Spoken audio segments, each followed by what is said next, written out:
Based on a true story, The Roadway to Heaven, the true story of 5 brothers, 1 car, and a family forever changed, by C.C. Hasty Andrews.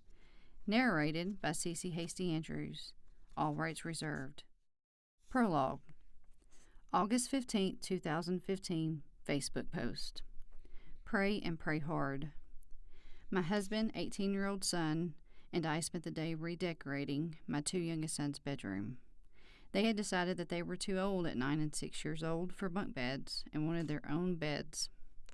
As I owned a shabby chic furniture store, it was imperative that I find the 2 perfect beds for their room. New stuff is junk, just in case y'all were wondering. That week, I painted the beds Junebug green and the dresser navy blue with green accents, and I had the perfect accessories picked out.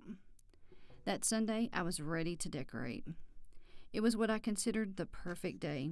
I was doing what I loved in my very own home. My husband, PJ, was motivated and excited to help. Our 18-year-old son, Alex, volunteered to help, and we were having a great day getting the room ready for the big reveal. In order for us to surprise the youngest boys, they had gone to stay with their grandparents for the weekend. Around 2 o'clock, we were close to having the room finished, but needed just a little more time. Alex, my son from a previous marriage, didn't want to go to his dad's that day, but decided he would so that he could go get the boys and bring them home for us while we finished the final details.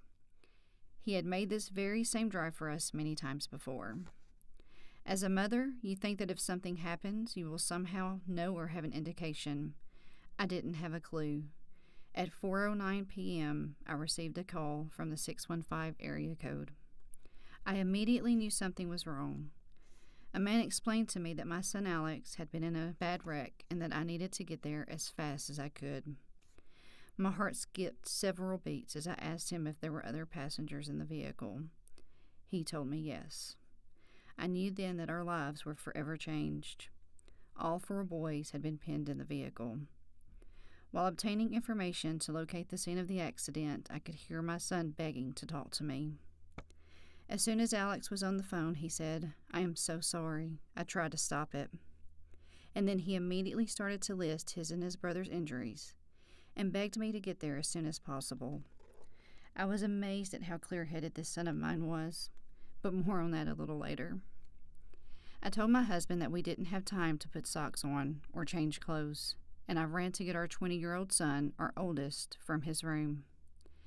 We raced to the scene of the accident. Before we arrived at the scene, we knew what had caused the wreck. The rain and warm weather were the perfect cocktail for slick roads. We were having trouble accelerating from stop signs due to lack of traction. Because of the slick road conditions, Alex's vehicle lost traction and started to hydroplane. The oncoming driver of an SUV, seeing Alex's vehicle out of control, veered off the road out of instinct. Unfortunately, it was in the same direction Alex's car was headed. So what do you do in a moment like this? The only thing you can do: pray.